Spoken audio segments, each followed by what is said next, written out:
have a question for Will. Yeah. Were you, so I know we talked earlier how you had done some live painting in the past.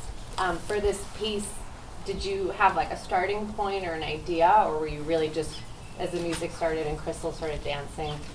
Yeah, I just waited till Christal started, and I didn't have a plan. You know, I just started. I'm like, okay, these are the colors I brought. Typically, when I live paint, I don't like to have a concept in mind. Just kind of go with the flow, and whatever colors I have, that's what I use. I don't like, oh, I don't have orange or whatever. It's like, if it's here, that's what's meant to be here. Wow. Yeah.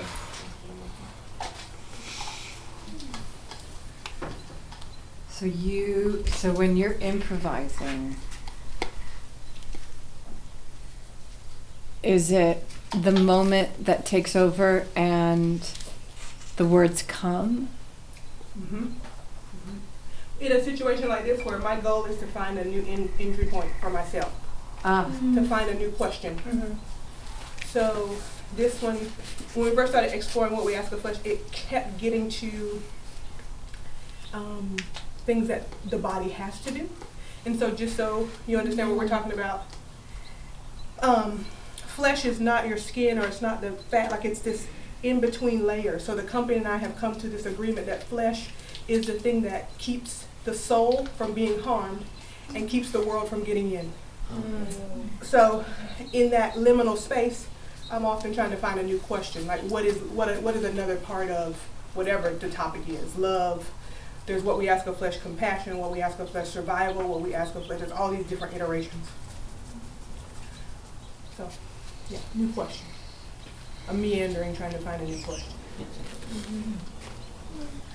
And as dancers, like, you know, I think somehow artists are always on this continuum, but with dancers, it's a little more obvious, right? Like my intellect gets better while my body is not getting better, right? And when I'm young and my body is like at its peak, I got nothing to say. So it's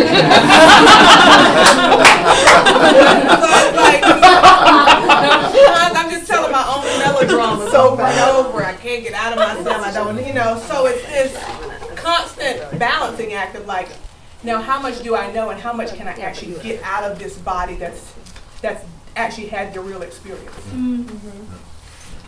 Will, have you done this before, like live art with other performers and things like that? Oh. It's just been a while. Yeah. Not so much since I moved here. Yeah. You know, most of my work is large scale, so even going back to the performance, it's like there's always an audience. Yeah. But this one is a little more intimate, and even if you have like a concept, at least for me, even if I came in with a concept, it would have just went out the window. You kind of just go with the vibe of the room, you know. So that's just the way I process things too. Like, you know, I pay attention to colors, or sometimes like I don't see well without my glasses, so sometimes I paint without them, just so I don't get caught up in details, because that can be the detriment of live painting, is that you try to focus too much on little things instead of the broad strokes. So I just go with the broad strokes, and then towards the end I start to tone in on details. Yeah, because you didn't even know how long the piece of music was. No. I just kind of going with the vibe. So when I start putting the darker outline on, I was getting tired as well, because it was, you know, it's like you're sweating, you're moving with it. So, and the same thing is like, you know, working large scale. I've been painting murals for over 20 years. So now in my 40s, I don't move as fast. But my skills are sharper, you know, so I don't overthink anything anymore. Like, I'm pretty sure that whatever I do I'm gonna put work into it till it comes out well. I was watching you as she danced, and I was just sort of trying to pick up on how you were picking up on her. Yeah. And it's like, it wasn't, you know, you were really concentrated on what you're working on, so I'm sort of curious, like, well, it's a lot if of you could put words peripheral. to that, how did Like, you pick up on her? I would just notice the movements, you know, out of the side of my eye, and then I'll try to emulate that in the way I, you know, put down the paint and the strokes.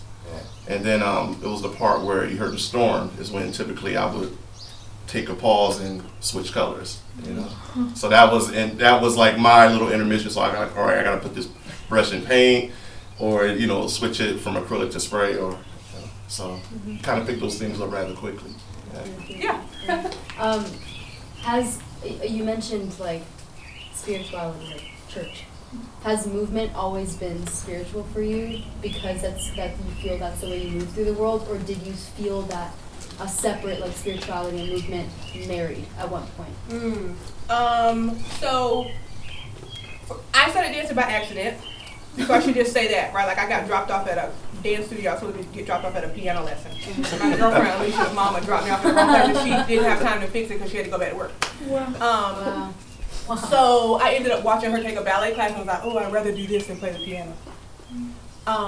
And so I think that initial, what many people might call spirituality or religion, like for me, I look at religion as a technique for the technology of the heart. Right? Like some people get stuck in religion because like, they're telling me to do this. It's like, it's practice. They told me to do this for 20 years. So now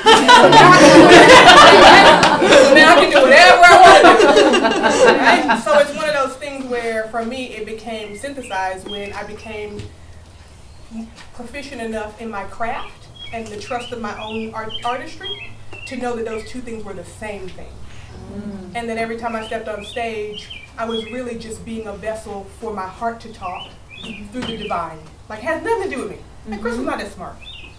Right, like, I mean, people might argue, whatever, right? Like, right, like, but I don't know what that was. I can't do it again. Right, I can't tell you what happened. Right, I just say, okay, I'm going to do this thing, and I say yes. Yes is, I think, the real crux of spirituality, artistry, and kind of evolution. Yeah. Again, like, so part of, I think, Will and I's connection as artists is about abstraction, but also about concrete, like, ethic and value. Right, so like tomorrow, like we'll both be at Juneteenth tomorrow. Like I gotta perform tomorrow in Burlington. Right, so tomorrow is like this kind of, it's a cultural holiday. Yeah. But it's a big concept. Yeah. Right, and so this for me feels like a big concept of in Nigerian Orisha tradition, which brings back to your spirituality question, which is similar to Santeria and Catholicism. This, I look at this and I say, oh, this is the Ori coming down to the person. The Ori is the spirit that chooses the body to live through. Right, so for me, like this glow is coming down into this person who might have a voice.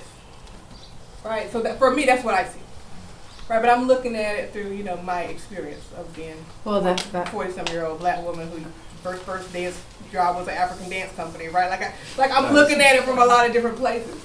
But I see like this kind of Ori, which the language is so fun. The language is so fun when you know what it is because it's like what we call an aura, right? So when people see color around people, so it's the same concept for me. I kind of see maybe what I look like in real color.